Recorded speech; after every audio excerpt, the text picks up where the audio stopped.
preachers that's trying to preach a gospel of pain but can't handle no pain. This gospel is about suffering. This gospel is about going through. This gospel is about overcoming some devastating challenges and coming out on the other side victorious. That's what being a champion is about, but not tipping through the tulips and scared and sensitive and can't nobody say nothing without your feelings being hurt, because that's the same problem you got with your members.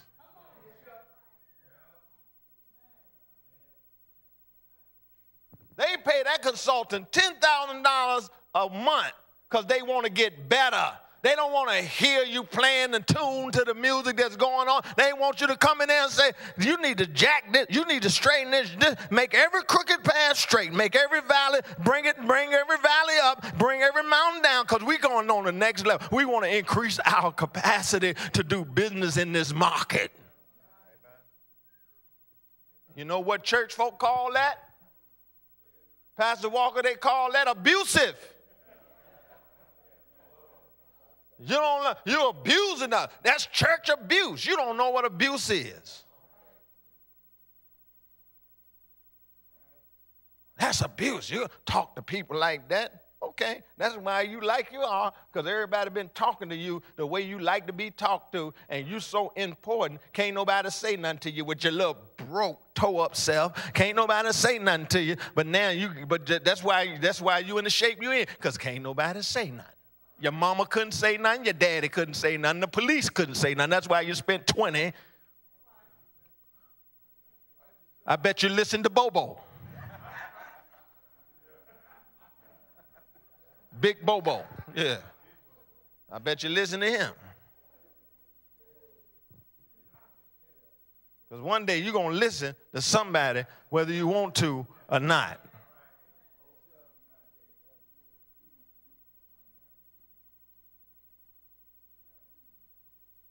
See, you got to create your climate in your church that truth don't feel good, but truth is good for us. Are you hearing me? Sometimes I get sick of Ray Cullen's mouth. I get sick of him. Every time I turn around, he got something to say. Bishop. Oh, Lord, I see his number. I say, oh, here we go. Hello, Ray. What's next? But you know what? The 75% of stuff he's saying that I don't need to pay no attention to is that 25 I love him for. Is him loving me enough to care enough. See, it dawned on me, he loved his pastor so much, he don't ever want to see his pastor in trouble or see his pastor not do the best that he can do. And he's so concerned, he's willing to take a risk to get on my nerves to tell me something in light of the fact he know I'm going to bust him inside the head if he come wrong. But he loved me enough to shoot me straight. Thank God for people around me that love me enough to look me in my face and shoot me straight, even if we fight when it's over with. But thank you. You have to have people around you that love you, not people that is critical, not people that want to see you fall, but people that have proven themselves over and over again that they are in your corner. When they speak, you need to listen. Nobody trying to hurt you.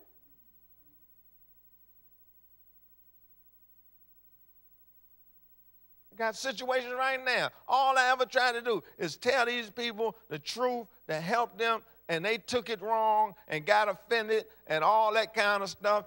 And maybe every approach I took with every word I said was not perfectly and harmoniously the way it should have been. But at the end of the day, I said it out of love, out of concern, out of care about their spiritual destiny. And because they got offended, now they storm off and they mad. Okay. But I bet y'all won't do like God and laugh at your calamity. I bet y'all won't do that. See, We got to create an environment for truth. Do we really want the truth, pastors? Do we really want the truth? Do we really want to know the truth, or do we want somebody just to keep us content? The truth of the matter is the people in your church, your leadership team, have to learn that you are trying to create an environment of truth. Don't sit at my conference room table and lie to me.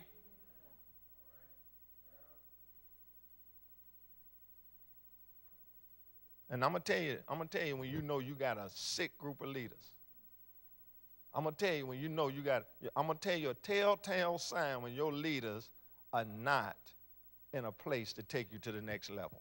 When you go to your meetings, your monthly meetings, and you sit down at the table with your leaders and you say, what do y'all have for me? And they ain't got jack to say. They looking at you. What you want to do, Pastor? Oh, that burns me up. What you want to do? Whatever you say. Yes, we haven't thought about it, but we're open to your suggestions.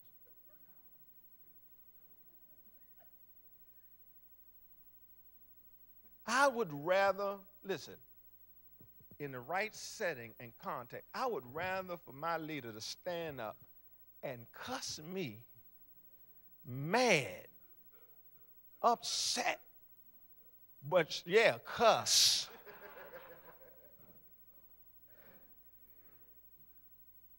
Out of a desire to see us do better. Out of frustration that we may not make this vision work because of something I may done or somebody else in this group may be doing. And they will stand up and just the crowd and say, this don't make no sense if we don't check. And then they get to crying and then they fall out. That's what I'm talking about. Now I got somebody I know I can pay attention to because they got oh, y'all, I ain't going to preach what I'm going to preach tonight, but I'm just saying, then I know they got something that is valuable to my vision because they are not making me pull them into the vision. They are running with the vision.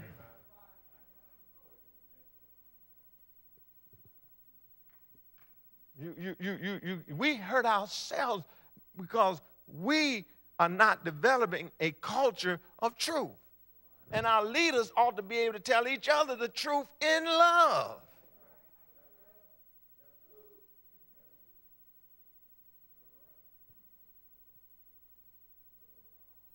Let me get on out of here. Being willing to hit though realities shows personal humility and professional will, being totally confident to retain absolute faith, not only being in the beginning with a vision, but also getting people to confront the brutal facts, using our time wisely. Let me keep going.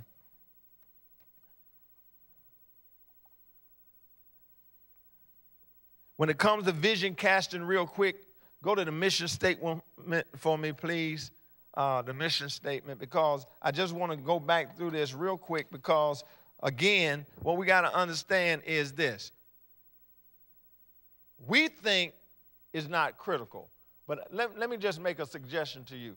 My suggestion is you never open up a business meeting, a staff meeting, or allow a church meeting to take place to the best of your ability without your mission statement being read. Because your mission statement gives you and the people around you a sense that you know where you're going. It doesn't matter. It doesn't have to be complex. It has to make sense, and it has to point and focus to where it is that you're trying to take your ministry.